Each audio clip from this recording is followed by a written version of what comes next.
नमस्कार दोस्तों, welcome to our channel the knowledge hub. जैसा कि हम सभी को पता है कि अभी 14 मार्च को आरपीएस सीईओ और आरओ का एग्ज़ाम हुआ था।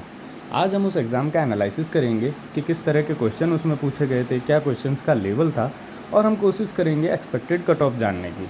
ठीक है, तो हम शुरू करते हैं RPS CEO and RO exam analysis. देखिए, अगर हम बात करें आरपीएस सीईओ आरओ के एग्ज़ाम एनालिसिस की, तो सबसे पहला फैक्टर हम सबके दिमाग में आता है अटेंडेंस। तो देखिए, अटेंडेंस कोई भी फैक्टर नहीं होता है किसी भी एग्ज़ाम में। बेसिकली होता क्या है कि जिन कैंडिडेट्स ने सीरियसली एग्ज़ाम की प्रिपरेशन की होती है वो मैक्स टू मैक्स 20% होते हैं, ठीक है। और जिन्होंने ठीक ठाक तैयारी की होती है वो होते हैं और 20%। तो हमारा जो कंपटीशन होता है वो बेसिकली उन 40% कैंडिडेट से ही होता है। बाकी के 60% कैंडिडेट वैसे भी आउट ऑफ द एग्ज़ाम होते हैं। तो इसलिए अटेंडेंस एक किसी भी एग्ज़ाम की कट ऑफ के अंदर, किसी भी एग्ज़ाम की एक्सपेक्टेड कट ऑफ और एनालिसिस में इतना महत्वपूर्ण हिस्सा नहीं रखता है, ठीक है। अब अगर अपन एग्ज़ाम की बात करें तो हमारा एग्ज़ाम था 120 मार्क्स का, ठीक है, जिसमें 1/3 जो थी वो नेगेटिव मार्किंग थी। ये सबसे इम्पॉर्टेंट चीज़ थी, 1/3 इसमें हमारी नेगेटिव मार्किंग थी, ठीक है। अब अपन बात करते हैं एग्ज़ाम के लेवल की। तो अगर अपन लेवल की बात करें कि एग्ज़ाम का लेवल क्या क्या रहा, तो अपन इसको कुछ हिस्सों में बांट सकते हैं।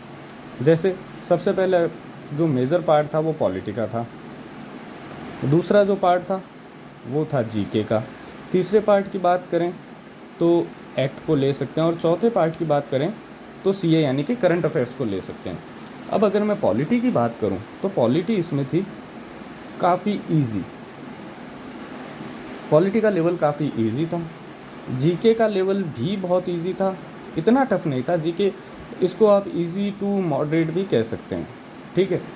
और एक्ट का बात करें तो एक्ट भी इजी टू मॉडरेट के लेवल में ही था, क्योंकि बहुत ही डायरेक्ट क्वेश्चन पूछे गए थे, एक्ट से सीधा सेक्शंस पूछी गई थी। तो जिन्होंने भी एक्ट को सीरियसली अच्छे से पढ़ा है उन्हें कुछ सेक्शंस याद रहे होंगे, तो उनमें से काफ़ी क्वेश्चन उन्होंने अटेंड किए होंगे। हाँ, करंट अफेयर्स की अगर अपन बात करें तो करंट अफेयर्स का लेवल हम कह सकते हैं कि करंट अफेयर्स का लेवल काफ़ी हार्ड था, ठीक है। अब हमारे पास मैक्सिमम मार्क्स थे 120, ठीक है। इसमें से जो नंबर ऑफ़ पोस्ट है वो कोई बहुत ज़्यादा नहीं, बस फिर भी हमारे पास 104 यानी 104 नंबर ऑफ़ पोस्ट थी। तो ये हमारा एग्ज़ाम एनालिसिस है, जिसके अंदर पॉलिटी को हमने बहुत ही इजी माना है, जीके इजी टू मॉडरेट था, एक्ट जो था म्यूनसिपालिटी एक्ट जो पूछा गया था वो इजी टू मॉडरेट लेवल का था, और करंट अफेयर्स की बात करें तो करंट अफेयर्स काफ़ी हार्ड पूछे गए थे, ठीक है। और अटेंडेंस का इसमें हमारी जो कट ऑफ निकलेंगी, हम जिस कट ऑफ तक पहुंचेंगे उसमें कोई बहुत ज़्यादा रोल नहीं है। तो अगर हम बात करें कि कट ऑफ कितनी रह सकती है एक्सपेक्टेड,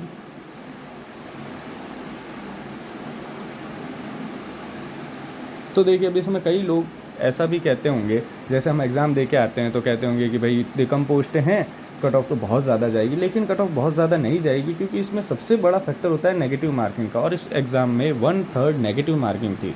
तो ये चीज़ हमें हमारे दिमाग में लेके चलनी होगी कि 1/3 नेगेटिव मार्किंग थी, तो उस हिसाब से कट ऑफ थोड़ी एडजस्ट होती है। देखिए, पॉलिटी जो थी वो काफ़ी ईजी थी, तो मोस्टली 80 to 90% क्वेश्चन सब ने सही किए होंगे जो भी सिलेक्शन चाहता है, ठीक है। 80 to 90% क्वेश्चंस इसमें सही हुए होंगे। सेम लगभग जीके में भी आसपास में रहा होगा, और 70 to 80% एक्ट में रहा होगा। जीके जो करंट अफेयर्स थे, करंट अफेयर्स का लगभग सबका एक जैसा ही रहा, क्योंकि करंट अफेयर्स थोड़े से हार्ड पूछे गए थे, क्वेश्चंस काफ़ी टफ पूछे गए थे, ठीक है। तो इसलिए करंट अफेयर्स में लगभग सभी ने एक ही जितने क्वेश्चन अटेंड किए होंगे, या फिर जिन्होंने ज़्यादा करंट अफेयर्स के क्वेश्चन सही किए उनको एक बहुत ही अच्छा एक्स्ट्रा एडवांटेज मिलेगा, ठीक है। तो अगर अपन बात करते हैं 120 क्वेश्चंस की, तो उसमें से अगर मैं कहूँ कि जिन्होंने जनरल कट ऑफ की अगर हम बात करें, तो जिन्होंने 85 to 90 जिनके नेट मार्क्स बन रहे हैं, नेट मार्क्स यानी नेगेटिव मार्किंग हटा के उनका कंफर्म सिलेक्शन है। और अगर बेसिकली हम इसकी रेंज देखें तो हम इसको 80 to 90 भी ले सकते हैं। 85 प्लस में आप लगभग काफ़ी हद तक ये श्योर हो सकते हो कि हमारा सिलेक्शन हो जाएगा या हो जाना चाहिए, ठीक है। ओबीसी की बात करें तो ओबीसी में राजस्थान के जितने भी आरपीएससी के एग्ज़ाम होते हैं उसमें ओबीसी और जनरल की कट ऑफ लगभग सेम जाती है, इसमें कोई बड़ा अंतर नहीं आता है। हाँ, 1-2 नंबर का अंतर रह सकता है, तो हम ओबीसी की कट ऑफ भी सेम मान सकते हैं। कई एग्ज़ामों में तो राजस्थान में जैसे आरएस वगैरह के एग्ज़ामों में तो ओबीसी की कट ऑफ कई बार ज़्यादा भी गई है जनरल से, ठीक है।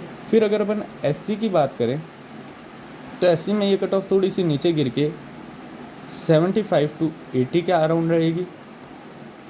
और एसटी की अगर हम बात करें तो एसटी की कट ऑफ ही 80 to 85 के अराउंड रहने के इसके चांसेस हैं, ठीक है। तो ये हमारी एक्सपेक्टेड कट ऑफ है।